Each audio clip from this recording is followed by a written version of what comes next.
Hello, fantastic students. It's Dr. Stan Reilly again. Uh, I wanted to talk with you a few minutes about just a few of the plethora of topics that we really could be covering in this course when we're talking about leaders and managers and the distinctions between the two and the roles that each of them play. Uh, it's virtually impossible to go through all of them in the level of detail that I would really like.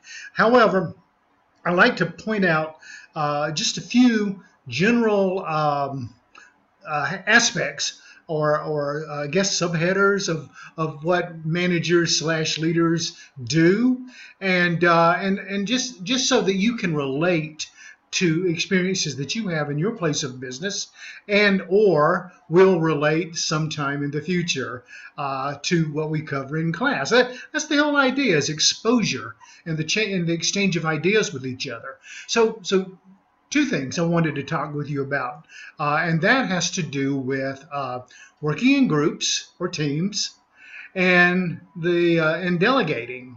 All right. Now, it's interesting because due to technology, many of us are very comfortable, more comfortable working in isolation than working in teams. We have our devices. We work from home sometimes, many of us, and that is starting to shift more and more to where some jobs lend that opportunity for people to be able to work from home. I mean, just look at the fact of how our houses are designed these days compared to a few decades ago. We have virtually no front porches, and we have backyard decks where encouraging people to come up and sit a spell. We don't do that anymore. If somebody comes to the door, we run and hide and retreat to our backyard deck, probably with a yard that's completely fenced in, so that we don't have to interact with anyone. Now, I'm not saying this is the case for everyone. This is just kind of a paradigm shift as to the way things seem to be heading socially with us, all right? And this reflects into the job as well. We do have to still learn how to work with other human beings in our place of business. Hence, that's the importance of group dynamics.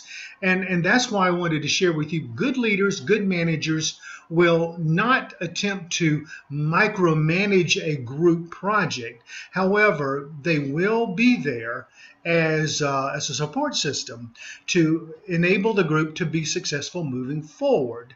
Now, within the group itself, some people will step up as to wanting to be like the leader of the group, even though everyone has equal roles within the group. But that's a good thing to do. If you have someone who wants to maybe assign tasks, that's a good thing. And the others within the group should not feel intimidated about this, because why didn't you step up and be the, quote, leader of the group? Assign task duties, set deadlines. Some people are better at doing certain job functions within a group, okay? And that's what a good group leader should do, is pull from those strengths that each individual has, and that way when the ensemble comes together, everyone's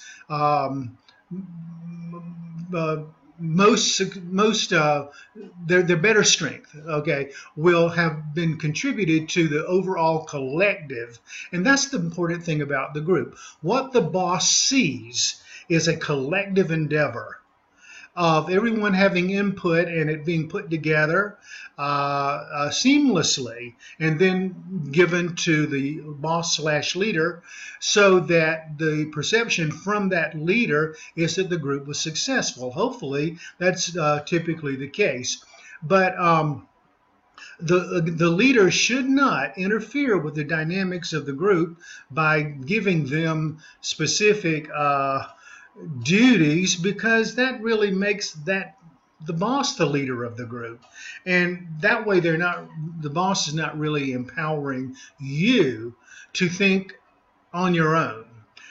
You're basically doing the bidding of the boss. So keep that in mind as you're working with groups and teams at your place of business, and just how you would like your boss to enable your group to interact and work separate from being controlled or managed by the boss or leader, so that you can have the autonomy within the group to do what you can do to be successful and work with the collective and think outside the box and not be worried about, well, am I doing what the boss is telling me to do? Okay? Makes sense, right? The other thing has to do with delegating. Now, having managed people, I've tried both ways, where I have very specifically told employees to work out your problems amongst yourselves, and I'm here to help you, I'm here to support you, but I'm going to let you resolve your own issues. Sometimes that works, sometimes that fails, because the employees might say, well, why aren't you taking more control of the situation and handling this? Why are you making us do all the work? Or the employees could say, well, thank you for allowing us the freedom to be able to work through our own differences together or with each other, so that we do not waste time having you, boss, interfere with our I guess, minutia, day-to-day stuff that we really could resolve on our own. And then I've had situations where as I said, some of the employees would say, well, we've tried to work through this. We can't do it. We need you to make the final and ultimate decision. And that's okay, because if it gets to that point and the boss has to actually resolve it because the interaction between the employees just didn't work, well, that's okay, because that's kind of the boss's job, right? And as far as the actual delegation goes, bosses should do this.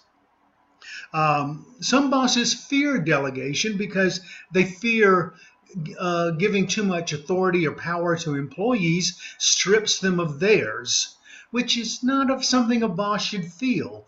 A boss, a leader, a good leader slash manager, should feel very proud to have employees working with them that are able to take on assignments and roles that are given to them to do.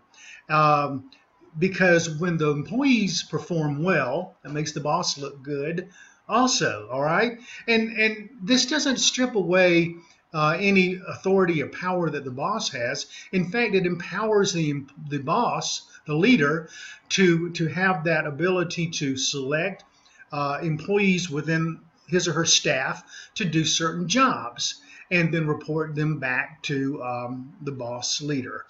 And it's good that the leader is there to help the employee who's been assigned a certain job to do, to have their back and to say, I'm a resource for you. Come and see me if you have questions, comments, or concerns. But to be there in support is one thing, but to assign them something and then tell them how to do it, that's not really empowering them, right? And that doesn't give them the feeling of freedom or autonomy to take on that duty without having the feeling that the boss is lurking over his or her shoulders, really telling them how to do it. That's micromanaging, and none of us really like that. We do like having the support of the boss, leader, or manager, all right? Again, we need to make that distinction, but in many cases, they kind of overlap. But then again, as I was saying, delegation is good. It's really good for, as I said, empowering the employee to take on roles And actually the boss can see what the employee is capable of by giving them more and more responsibilities to do, and that perhaps puts them on a path toward upward mobility within the company or organization, which once again is a good thing. I actually had a young man shadow my department for 6 months while he was in school, graduate school. And he has become the CEO of the hospital system where I worked. So had I still been there, he would have been my boss.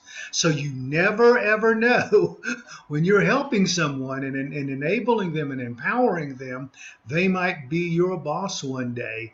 So keep heads up on that.